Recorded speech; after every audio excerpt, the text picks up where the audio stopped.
Bismarck's unarmored twin rudders, angled for the hard turn to avoid the torpedo, jammed 12 degrees to port. Und Leutnant Richter, die stiegen dann von unserem U-Raum ein. They sent 2 men down in diving suits to try to fix the rudder mechanism. But the water was rushing in too fast to the big hole, so we all had to come back up. Weil das Loch und der Seegang zu stark war und mussten wieder hochkommen. The Swordfish have crippled the mighty battleship. With rudders jammed, Bismarck can only steam back toward her enemy. Wir wissen ja nur von der Schiffsführung. We knew that all efforts failed to steer the ship. We were alone, surrounded by enemies. Gegen Nordwest fahren konnten. Admiral Gunther Lütjen signals Berlin. Ship unmaneuverable. We will fight to the last shell. Long live the Führer. The British close in. The hunt for the Bismarck steams toward a bloody climax.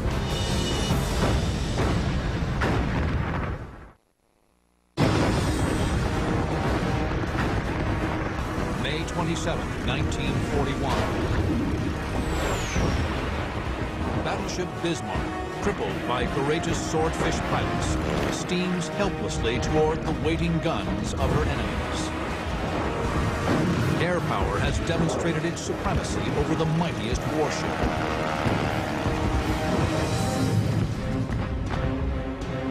The British surface fleet closes in for the killing blow.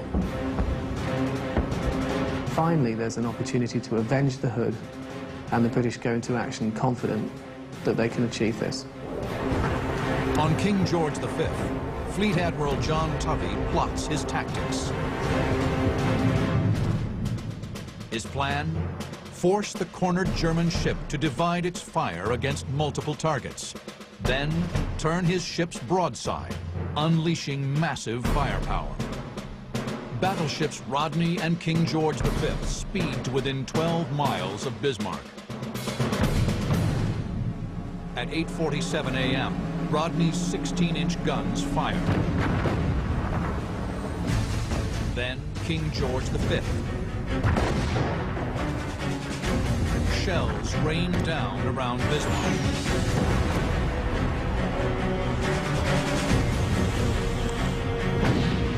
The British crew stuff cotton in their ears to deaden the sound.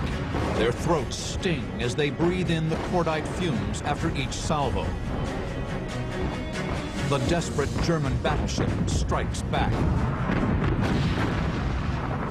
Lütjen's first act was to open fire on the aged battleship Rodney. It's been suggested by some that, like Hood, he saw her as an older ship and thought, perhaps weaker, he could take her out and lessen the odds against him. Both sides miss their targets.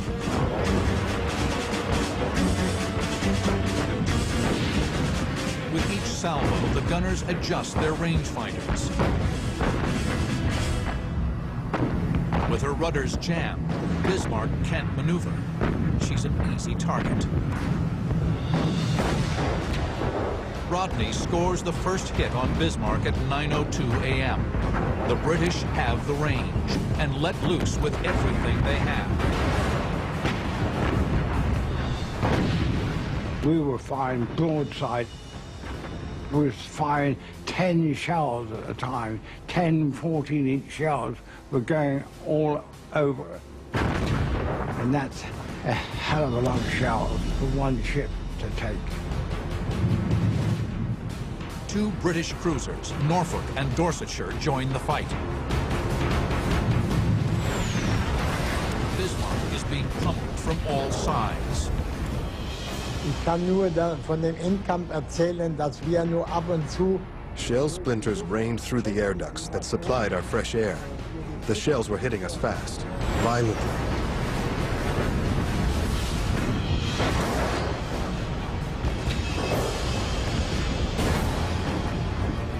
Then, King George V's 14-inch guns make a critical hit.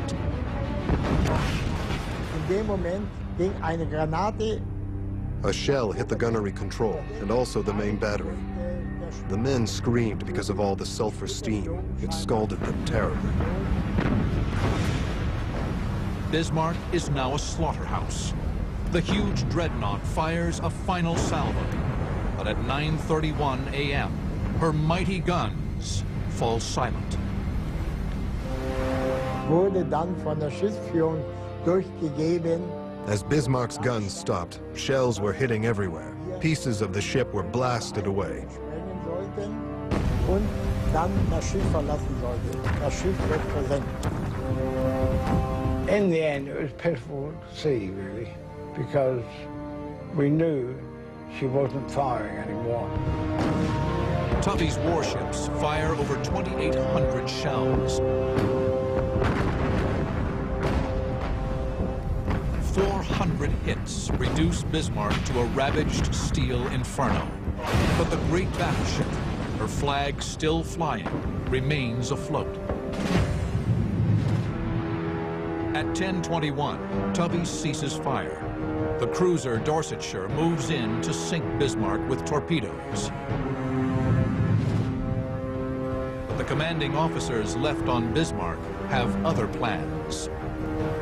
Turbinenräume und die mussten They announced over the PA that we should set scuttling charges and open the sea valves.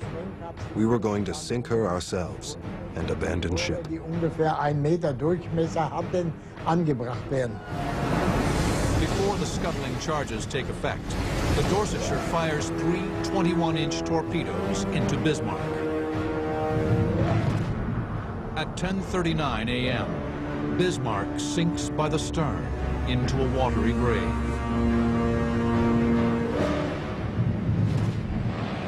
During the fight, Swordfish flew in but couldn't make attack runs in the fury of the surface battle.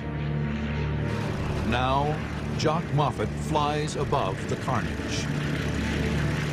I was witness to a scene which haunted me for many days.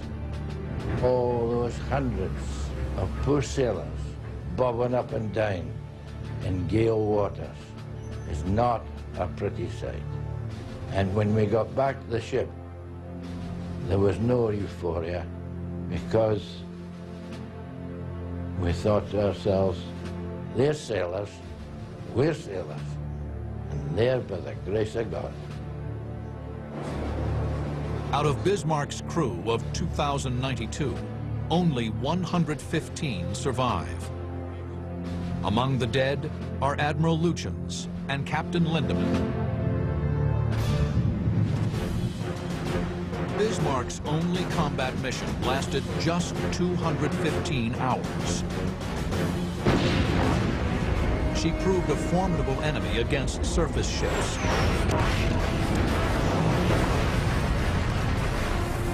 But ultimately, courageous British pilots in antiquated biplanes proved that dreadnoughts were vulnerable to air power.